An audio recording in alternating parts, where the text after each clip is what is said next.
প্রিয় দর্শক, একজন মেয়ে হয়ে আরেকজন মেয়ের সাথে এমনটা করতে পারে আপনি না দেখলে বিশ্বাস করবেন না। এই, ওভাবে দাঁড়ায় আছো কেন? তোমাকে সকালবেলা যে কাজ দিয়েছিলাম ওইগুলা হয়েছে? জি মা, হয়েছে।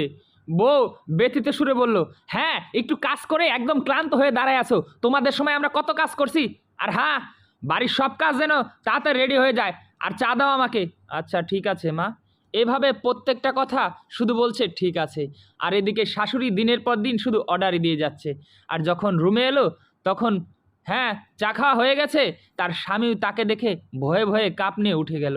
বৌমা, বৌমা, তুমি এভাবে আর চুপচাপভাবে কাজ করো না মা, তুমি একটু জিরায় নাও। সকাল থেকে অনেক কাজ করছো মা, যাও একটু জিরিয়ে তারপরে কাজ করো, শাশুড়ি এরকম বকবে। আচ্ছা বাবা ঠিক আছে, আমি হাতের কাজটা সেরে নিই। তখন শাশুড়ি আবার চলে এলো, দেখলো পুতির বউর সাথে কথা বলছে আর বাঘের মতো তাকিয়ে আছে।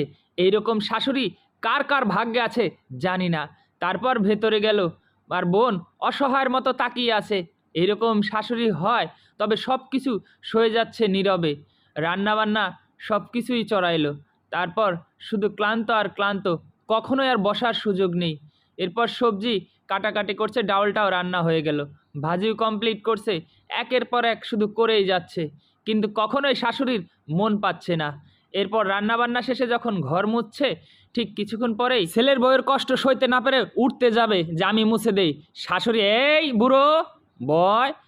তখন শ্বশুর ভয়ে ভয়ে বসে পড়ল, কারণ দরজাল শাশুড়ি থাকলে শুধু ছেলের বউ না, শ্বশুরও যন্ত্রণায় থাকে। এর ভিতরে ছেলে এসে দরজায় টোকা দিল, বউকে পাঠাইলো, যাও দরজা খুলো।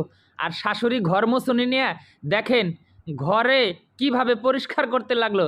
দেখ, এদিনও আমার দেখতে হলো এমন একটা বউ আনসা যা আমার বৃদ্ধকালেও কাজ করে খেতে হয়। সব কিছুই হাসি মুখে মেনে নিচ্ছে। আচ্ছা তুমি কাজটা ঠিক করো নাই, চলো ভিতরে চলো। আর স্ত্রীকে ভেতরে নিয়ে গেল, আর সেই শাশুড়ি তখন ঘর মুছতে লাগলো। আরে তুমি ওই কাজ করতে গেছো কেন? আরে এগুলা কিচ্ছু না, এগুলা করতে হয়, বয়স্ক মা না।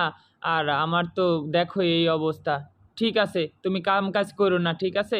তখন সব কিছুই অভিনয় করে স্বামীকে খুশি করলো, শুধু সন্তানের মুখের দিকে চেয়ে, কারণ সে 9 মাসের গর্ভবতী। বাড়ির কারো সাথে মন খুলে কথা বলতে পারে না, গর্ভবতী ছোট্ট বাচ্চাটার সাথেই কথা বলছে।